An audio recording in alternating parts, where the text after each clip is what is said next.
AlphaDestiny, and today I'm bringing you a part 2 interview with Meckanimal.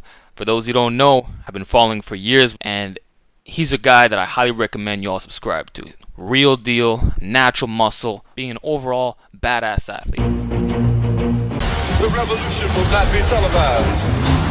The revolution will be live.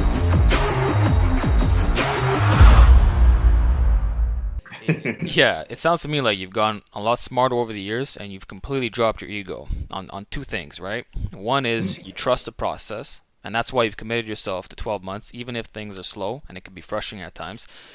And the second thing is that you don't allow yourself to go beyond your current capabilities if it risks injury. In the case of the dip, you keep mentioning how everything is under control and you probably could do more weight, but because there's that past trauma, it's like you know better than to screw around and possibly leave yourself out for even longer, because that would be worse, right?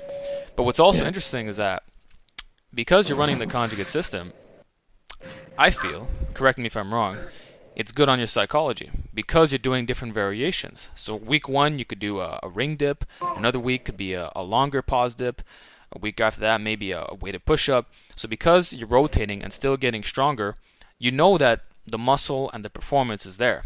Just that you got to peak for the dip when the time is right. So I think in your case, the higher exercise selection is good for your mind.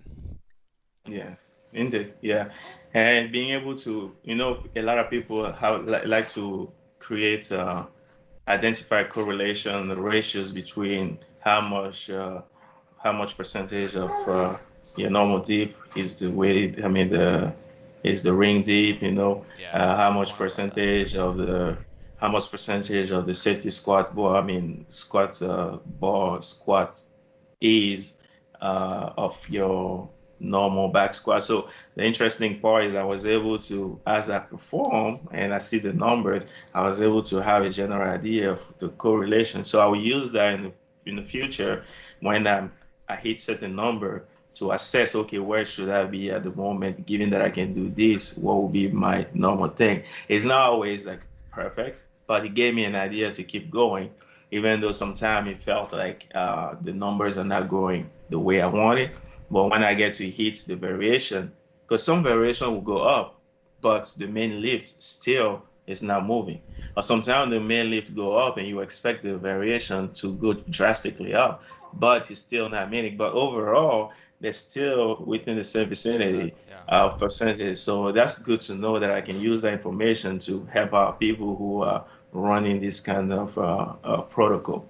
But I can tell, like, it's very definitely, it was annoying to be able to just to have to stick to that load for that long. Mm. And I think when I started on the weighted pull up, I could do clearly 135 without any bad English. And then anything past that, I had to tweak myself. So I could say that I moved from 135 to like 170 right now with good chin over the bar. So that's a lot of weight when you think about it. Yeah. But because I knew in the past that I reached like 160, and even though the form was not good, mentally I feel like I have not progressed much. But when it comes to quality of movement from 135, because even now 160, I can do that with good form, right?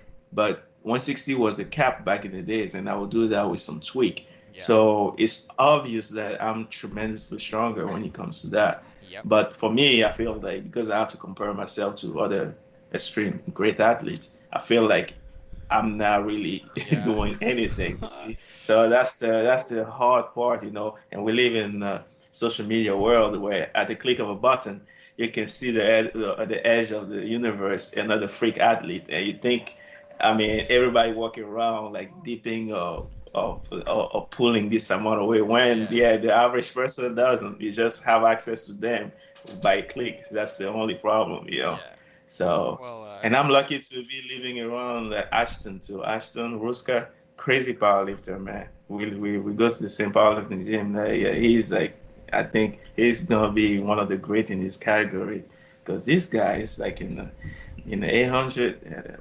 I mean, past 800 like squats, and he's like he competed in 220 something pound category.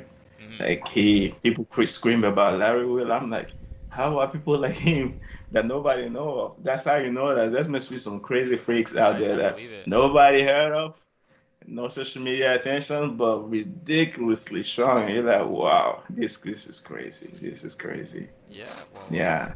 once in a while you see guys like that come out of nowhere and then they blow up very quickly, but they've been strong their whole Mm-hmm. life.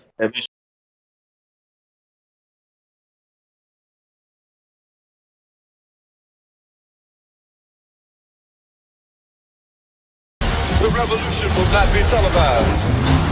The revolution will be live.